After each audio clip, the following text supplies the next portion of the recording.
पिछली कहानी मंदरावती किसकी पत्नी है का जवाब राजा विक्रमादित्य से सुनने के बाद वेताल पुनः वृक्ष पर जाकर लटक गया।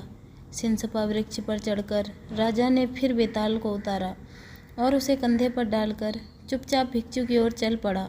कुछ आगे चलने पर सौ में बैठा वेताल फिर से बोला, राजन, रात के समय इस भयानक शमशान में आते जाते तुम घबरा नहीं रहे हो, यह आश्चर्य की बात है। लो, तुम्हारा जी बहलाने के लिए मैं तुम्हें फिर एक कथा सुनाता हूँ। पाटलिपुत्र नाम का एक जगत विख्यात नगर है। प्राचीन काल में वहाँ विक्रम केसरी नाम का एक राजा था, जिसके पास ऐश्वर्य के सारे सामान मौजूद थे। उसका खजाना बहुमूल्य रत्नों से सदैव ही भरा रहता था। उसके पास एक सुख तोता था, जिसने श्राप के कारण यह जन्म लिया था। वह तोता समस्त शास्त्रों का ज्ञाता और दिव्य ज्ञान से युक्त था। उस तोते का नाम था विदग्ध चूड़ामणि। उस तोते के परामर्श से राजा ने अपने समान कुल वाली मगध की राजकुमारी चंद्रप्रभा से विवाह किया। उस राजकुमारी के पास भी सोमिका नाम की एक वैसी ही सारिका थी, जो समस्त विज्ञानों को जानने वाली थी। वे दोनों तोता मैना अपने बुद्धिबल से अपने स्वामियों पति पत्नी की सेवा करते हुए वहाँ एक पिंजरे ही में कैद रहते थे। एक दिन उत्कंठित होकर उस तोते ने मैना से कहा, सुभगे, तुम मेरे साथ एक सेज पर सो, एक आसन पर बैठो, एक साथ भोजन करो और हमेशा के लिए मेरी ही हो जाओ। मैना बोली, मैं पुरुष जाति का संसर्ग नहीं चाहती, क्योंकि वे दुष्ट और कृतघ्न होते हैं। मैना की बात सुनकर तोता बहुत आहत हुआ। उसके स्वाभिमान को ठेस पहुंची। वह बोला, तुम्हारा यह कथन बिल्कुल मिथ्या है मैना। पुरुष दुष्ट नहीं होते, दुष्टा तो स्त्रियां होती हैं और वे क्रूर हृदय वाली भी होती हैं। तोते की बात पर दोनों को झगड़ा हो गया कि कौन दुष्ट है। तब उन दोनों ने शर्त लगाई कि यदि मैना झूठी हो तो वह तोते से विवाह कर लेगी, और यदि तोते की बात गलत निकले तो वह मैना का दास बन जाएगा।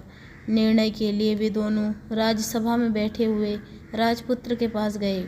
अपने पिता के न्यायालय में बैठे हुए राजपुत्र ने जब उन दोनों के झगड़े का वृतांत सुना कि कौन दुष्ट है, तब उसने मैना से कहा, सारिका, पहले तुम यह बतलाओ कि पुरुष किस प्रकार कृतघ्न होते हैं। मैना ने कहा, सुनिए। अपने पक्ष की पुष्टि के लिए उसने पुरुषों का दोष सिद्ध करने वाली यह कथा सुनाई। सारिका की कथा, पुरुषों का कपट। इस धरती पर कामंदिका नाम की एक बहुत बड़ी नगरी है। वहाँ अर्थदत्त नाम का एक बहुत धनी व्यापारी रहता है।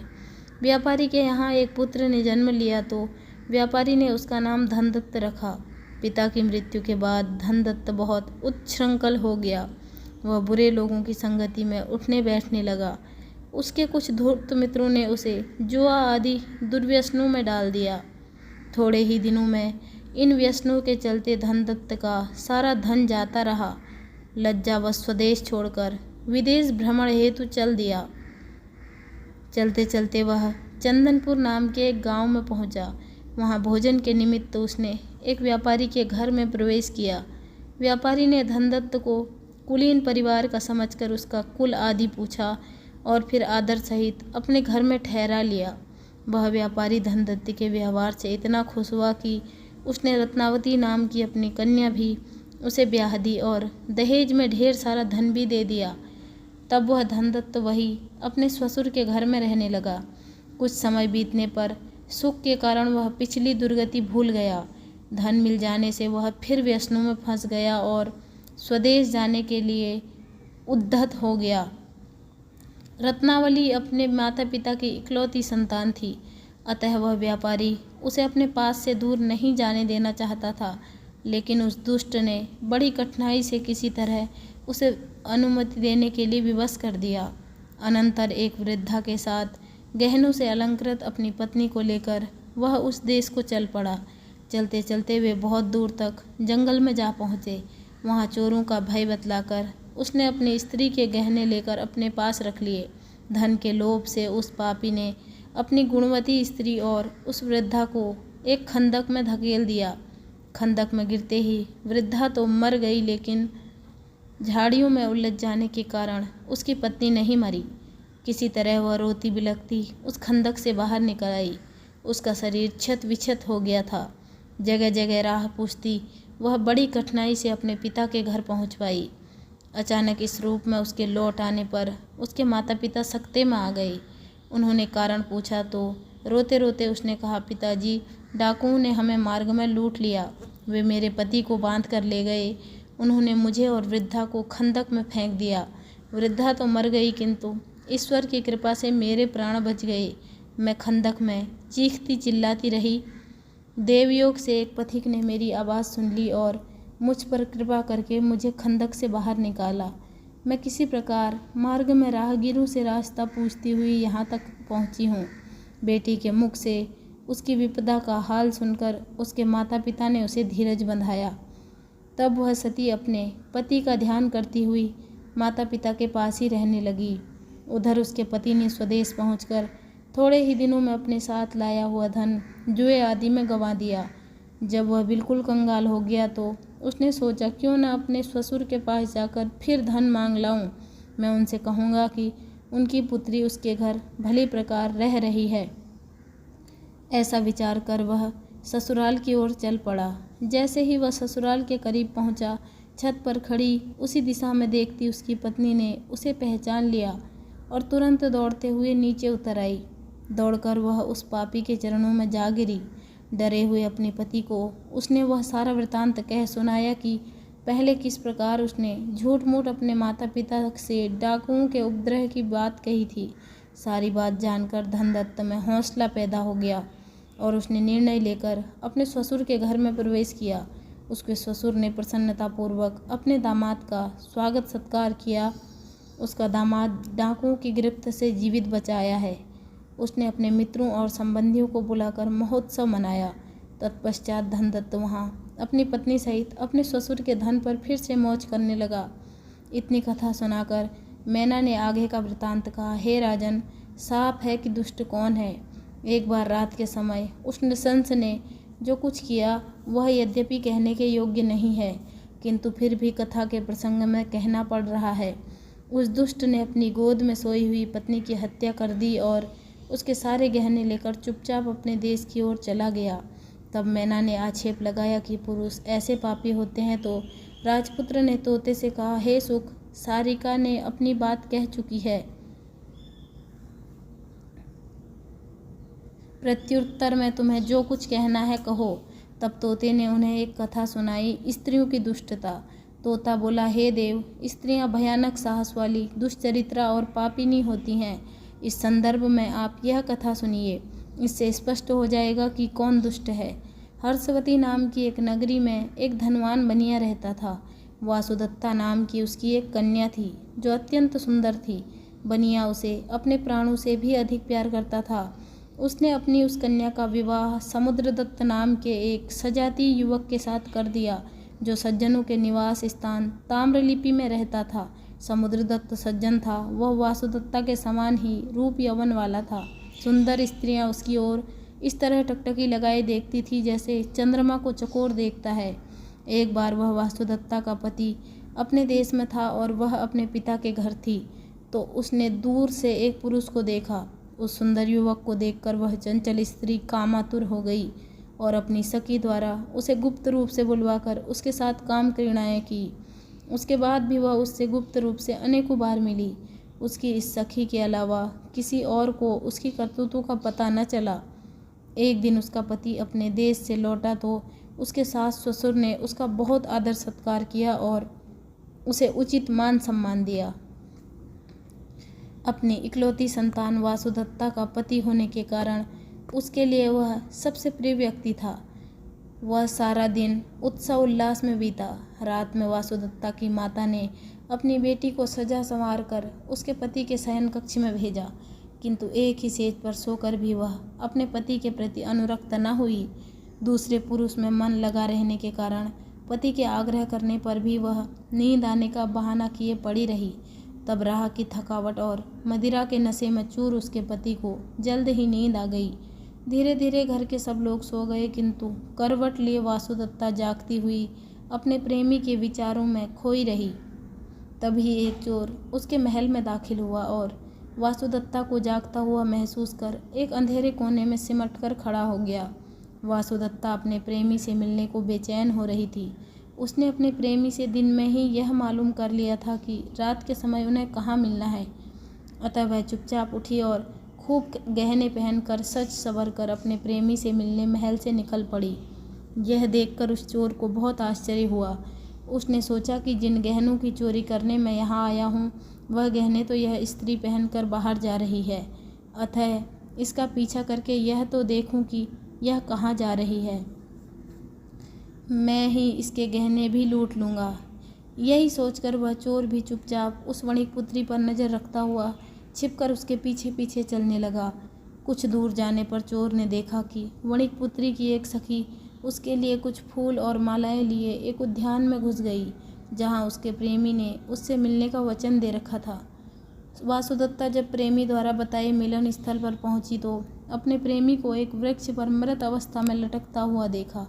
हुआ यूं था कि जब वह युवक चोरी छुपे उद्यान में प्रवेश कर रहा था तो नगर रक्षकों ने उसे कोई चोर समझा और उसे पीट पीट कर मार डाला। फिर उसी उद्यान में उसके गले में फांसी का फंदा डालकर उसे वृक्ष से लटका दिया। अपने प्रेमी को इस अवस्था में देखकर वासुदत्ता स्तब्ध रह गई। वह विह्वल और उद्भ्रांत होकर चीख पड़ी, हाय मैं मारी गई। तदुपरांत वह भूमि पर गिरकर करुण स्वर में विलाप करने लगी। जब वह कुछ चैतन्य हुई तो अपने प्रेमी को वृक्ष से उतारकर भूमि पर रखा और उसे फूलों से सजाया। प्रीति और शोक से उसका हृदय विवेक शून्य हो गया था। उसने उस निष्प्राण शरीर का आलिंगन किया और उसका मुख ऊपर उठाकर वह ज्यों ही उसका चुंबन करने लगी, त्यों ही उसके प्रेमी ने, जिसके शरीर में वेताल प्रविष्ट हो गया था, अचानक अपने दांतों से उसकी नाक काट ली। पीड़ा से तिलमिलाकर वासुदत्ता तुरंत उससे दूर हट गई, लेकिन इस विचार से कि कहीं वह जीवित तो नहीं है, वह अभागिनी फिर से आकर उसे देखने लगी। जब उसने देखा कि उसके शरीर से वेताल चला गया है और वह निश्चेष्ट तथा मत्त है, तब वह डर गई और हारी सी रोती हुई धीरे धीरे महल की ओर चल पड़ी। उस चोर ने छिपकर यह सारी बातें देखी। उसने सोचा, इस पापिनी ने यह क्या किया। अरे स्त्रियों का हृदय तो बहुत भयानक, घने अंधेरे से भरा, अंधे कुएं के समान और बड़ा गहरा होता है। चलूँ देखूं अब यह क्या करती है। ऐसा सोचकर कौतूहल के कारण वह दूर से ही उसका पीछा करने लगा। वणिकपुत्री अपनी उस कोठरी में पहुंची जहां उसका पति सोया पड़ा था।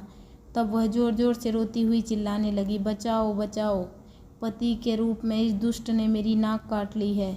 इस तरह बार बार उसका रोना चिल्लाना सुनकर उसके कुटुंबीजन और माता पिता सभी घबराए हुए जागकर उसके शयन कक्ष में पहुँचे। वहाँ पहुँचकर जब उसके पिता ने देखा कि वासुदत्ता की नाक कटी हुई है और उसकी नाक से रक्त बह रहा है, तब उसके पिता ने क्रोध में आकर अपने जमाता को भार्याद्रोही जानकर रस्सी से बांध दिया। वासुदत्ता की बातें सुनकर उसका पिता तथा अन्य सभी लोग समुद्रदत्त के प्रतिकूल हो गए थे। अतः बांधे जाने पर भी उसने गूंगे की तरह कुछ न कहा। इसी हो हल्ले में धीरे धीरे रात बीत गई। तब सब कुछ जानता हुआ भी वह चोर चुपके से वहाँ से निकल गया। समुद्रदत्त का ससुर वह बनिया उसे तथा कटी नाक वाली अपनी बेटी को लेकर राजा के दरबार में पहुंचा। सारा वृतांत सुनने के बाद राजा ने समुद्रदत्त को दोषी मानते हुए उसे प्राणदंड की आज्ञा दे दी। अनंतर जब बांधकर उसे वध स्थल की ओर ले जाया जा रहा था, तब वह चोर राजा के आदमियों के पास आकर बोला, हे अधिकारियों, अकारण ही इस व्यक्ति को प्राणदंड नहीं देना चाहिए। यह निर्दोष है। सारी बातें मैं जानता हूँ। तुम लोग मुझे राजा के पास ले चलो, जिससे मैं उन्हें सारा वृतांत कह सकूँ। उसके ऐसा कहने पर कर्मचारी उसे राजा के पास ले गए। वहाँ अभयदान मांगकर उस चोर ने आरंभ से उस रात की सारी बातें राजा को कह सुनाई। उसने राजा से कहा, महाराज, यदि आपको मेरी बातों पर विश्वास ना हो तो सत्य की स्वयं ही जांच करवाएं। इसकी कटी हुई नाक अब भी उस शव के मुंह में है। यह सुनकर राजा ने देखने के लिए अपने अनुचरों को उद्यान में भेजा और जब सच्चाई मालूम हुई तो उसने समुद्रदत्त को रिहा कर दिया। राजा ने उस दुष्टा पत्नी के कान भी कटवा दिए और उसे देश निकाला दे दिया। उसने उसके ससुर की सारी धन संपत्ति भी जब्त करवा ली। इतना ही नहीं, उस चोर पर प्रसन्न होकर उसे नगर का अध्यक्ष भी नियुक्त कर दिया। इतनी कथा सुनकर तोते ने राजा से कहा, हे राजन, इस कहानी से स्पष्ट है कि कौन दुष्ट होता है। इस संसार में स्त्रियां ऐसी दुष्टा और स्वभाव से विषम होती हैं। इतना कहते ही उस तोते पर से इंद्र का श्राप जाता रहा और वह चित्ररथ नाम का गंधर्व बनकर दिव्य शरीर धारण कर स्वर्ग को चला गया। उसी तरह तत्काल ही मैना का भी श्राप दूर हो गया और वह भी तिलोत्तमा नाम की अप्सरा बनकर सहसा ही स्वर्ग चली गई। यह कथा सुनाकर वेताल ने राजा विक्रमादित्य